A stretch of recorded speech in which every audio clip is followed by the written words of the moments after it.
All right. Hi, Gwendolyn and Adria. It's me again. Kind of inspired by Adria's video the other day about kind of things making her grumpy and things making her happy. I want to talk about a few little things. I really like small things, and I really like simple things. That's something I was thinking about even before this, though it became really relevant in me and Adria's workshop today, where someone did an imitation of Red Wheelbarrow by William Carlos Williams, and Adria was talking about the interpretation that she mainly has heard and subscribes to of just elevating the importance of small things, like these everyday things.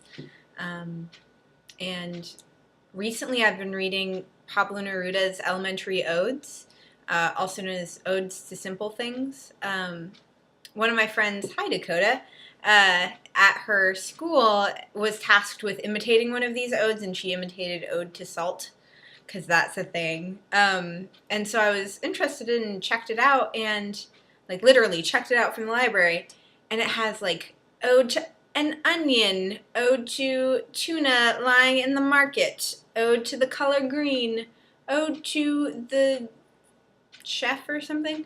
I don't know. I haven't read them all yet.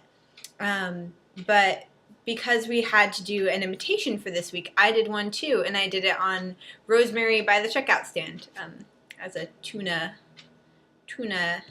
parallel. And it was fun. It went well. I can send it to you guys if you like. And small things are something I've been interested in for a long time. One of the first poems I wrote in my high school creative writing class was a story of one of my mornings when I was running late, as told from the point of view of my backpack.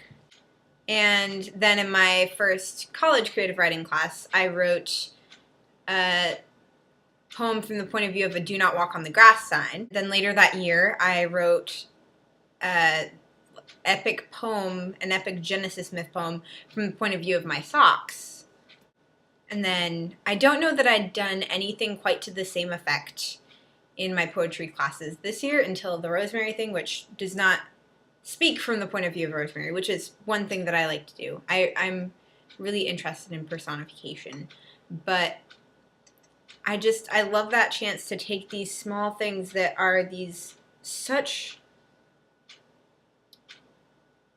important parts of our life that are important because they're invisible and because they add this little texture. And that texture can mean the difference between a really good day and a really bad day, between a day when everything looks kind of poppy and colorful and a day when you just really want to crawl back under the sheets. And some of my favorite authors writers believe the same thing. Some of my favorite works. So like Gertrude Stein, her Tender Buttons book is about objects. And it's just these weird knots of language, and it sort of feels like trying to build the objects with language, or if the objects could speak kind of their stream of consciousness.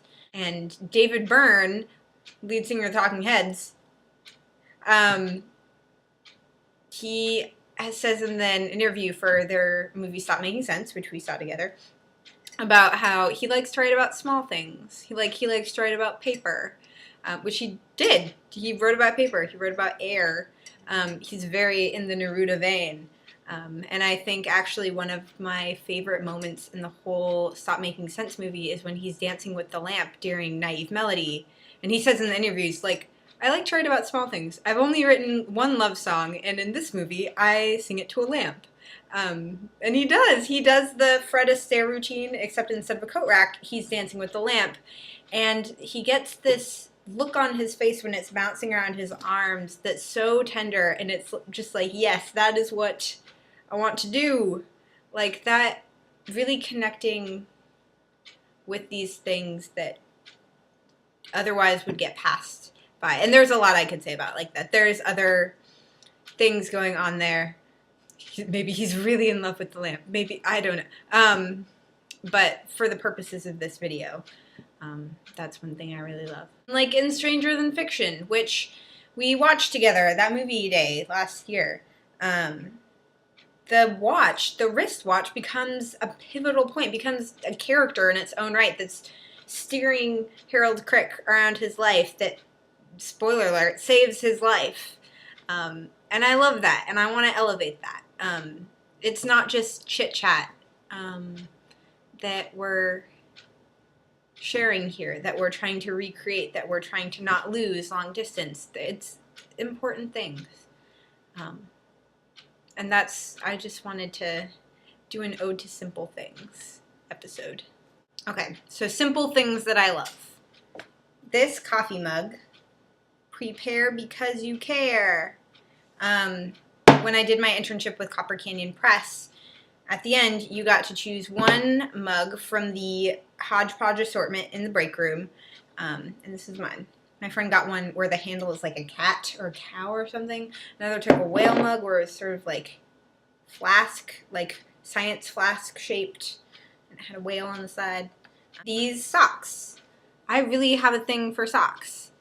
They're so simple and tactile and on your feet and easy to overlook, but like these ones, I love the colors of the toes, and I love gray, especially when it's paired with really bright things. Adria, I would have held up the purple socks with the tiny bananas on them that you gave me, but they're dirty, so I feel like you don't want to see that.